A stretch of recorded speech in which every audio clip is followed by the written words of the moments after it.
Star उत्सव पर देखिए आपके चहेते शोज अब से डीडी फ्री डिश पर।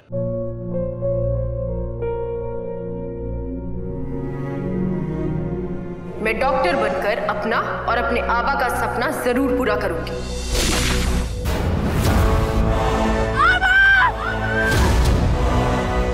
वादा करो मेरी बेटी सही की जिम्मेदारी निभाओगे। मुझे नहीं करनी है शादी। मेरा रिश्ता सिर्फ मेरे सपनों से है। तुम भी मुझसे कोई उम्मीद मत रखना। मेरी जिंदगी में कोई और है, जिंदगी में कोई और है। क्या एक अनचाहे रिश्ते में गुम हो जाएंगे साई के सपने?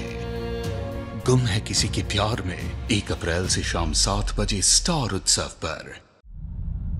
इस वीडियो में से इस आदमी का स्क्रीनशॉट लो और इसके बारे में सारी इंफॉर्मेशन निकालो। मंदिर के आसपास के लोगों से पूछो, वहां के लोकल से पूछो कौन है, कहां से आया है और इसका फालतू से क्या रिश्ता है। हो जाएगा सर। गुड।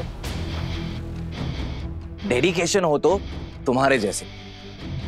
अपने सुहागरात के टाइम पे भी तुम छुप छुप कर ऑफिस के काम में लगे हुए हो। क्या बात है। लेकिन ऐसा कौन सा इंपॉर्टेंट काम है? और आजकल तो ऑफिस मैं संभाल रहा हूं, फिर यहां कौन सी खिचड़ी पक रही है? जो भी खिचड़ी पक रही है उससे तू अपनी नाक बाहर रखे ना, तो ही तेरी भलाई है। और अगली बार अंदर आने से पहले नॉक करना मत भूलियो। तुम खिचड़ी पकाओ या पुलाव पकाओ, मुझे कोई इंटरेस्ट नहीं है भाई। वो तो तनु और बाकी सब वेट कर रहे थे, मैं तो बस इसलिए बुलाने आ गया। पर ठीक है, मैं तनु को बोल देता हूँ कि तुम इंपॉर्टेंट काम में बिजी हो। कैरी ऑन भाई।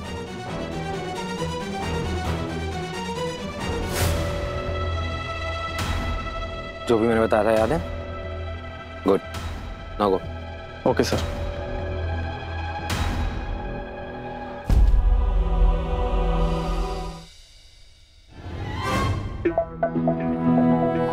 क्या मेरा रास्ता क्यों रोक रहे हो? क्योंकि आज अगर आपको अंदर जाना है तो आपको हमें नेक देनी होगी, तभी आप तनीषा भाभी के पास जा सकते हो। अपने रूम में जाने के लिए मैं तुम लोगों को नेक क्यों दूं? हाँ चलो गेट आउट। आप इसे टोल टैक्सी समझ लो। अपने रूम में जाने के लिए टोल टैक्स दूं मैं? हाँ आ तू बाहर आ, तेरे को टोल टैक्स देता हूँ। बाहर आ। देख रहे हो भाभी, भैया को अंदर आने की इतनी जल्दी है कि हमें बाहर भेजो। थोड़ा सब्र करो भाई। बताता हूँ तुझे। वैसे भैया हम आपको बता दें कि ये रूम अब तन्नू भाभी का भी है, तो पहली बार एंट्री की कीमत तो चुकानी पड़ेगी। लाओ लाओ दो यार। दे दो ना यार, वरना ये लोग अंदर नहीं आने देंगे। I can't believe this। तनु तुम भी इन लोगों के साथ मिली हुई हो? तनीषा तो हमेशा से हमारी साइड ही थी।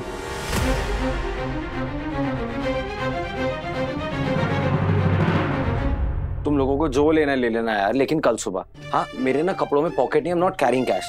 तो आप ऑनलाइन पेमेंट कर दो। हाँ इट्स गुड। अच्छा नहीं कर रही तुम। याद रखना ब्लैकमेल कर रहे हो मुझे। कितने कर रहे हो आप? जितना मिल गया ना लो और निकल लो यहाँ से। चलो चलो गाइस, हम कबाब में हड्डी नहीं बनते। हाँ चलो।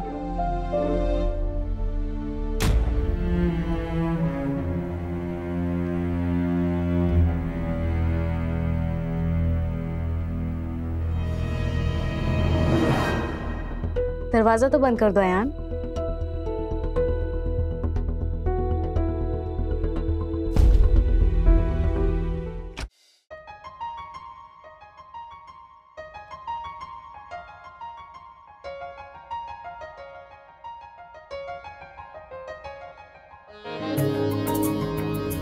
कब से इंतजार कर रही थी तुम्हारा। इतनी मुश्किल से ये पल आए और तुम उनके ऑफिस के काम में टाइम वेस्ट कर रहे हो।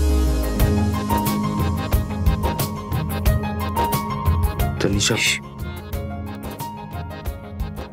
आज तुम्हारा कोई बहाना नहीं चलेगा। आज एक पल भी मैं इधर उधर की बातों में टाइम नहीं वेस्ट करना चाहती।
आयान, हम दोनों पति पत्नी हैं, हमारी शादी हो चुकी है।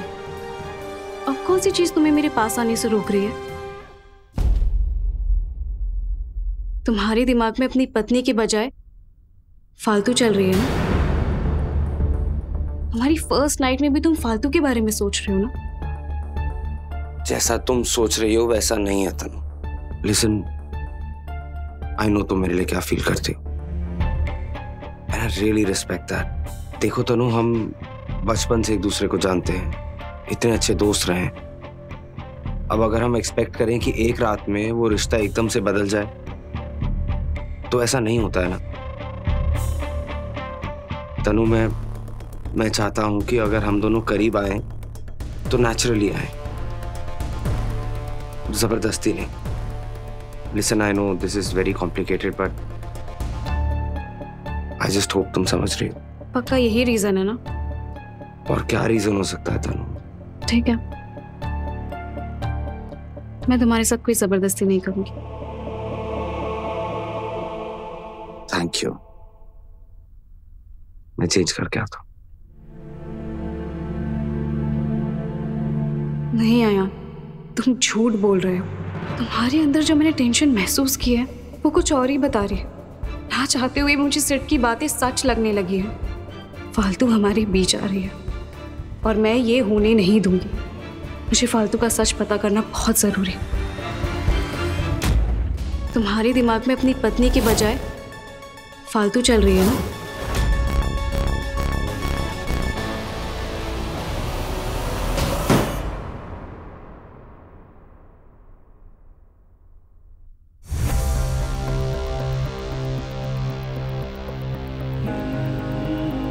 क्या गलती है तनु की? वो तो सिर्फ अपने पति के साथ अपने रिश्ते को आगे बढ़ाने की कोशिश कर रही है। क्या गलत है उसमें?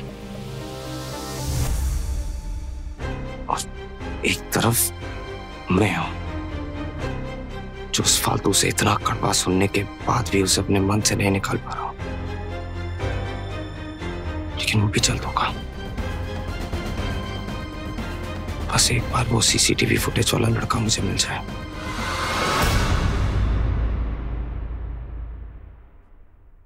I'm sorry.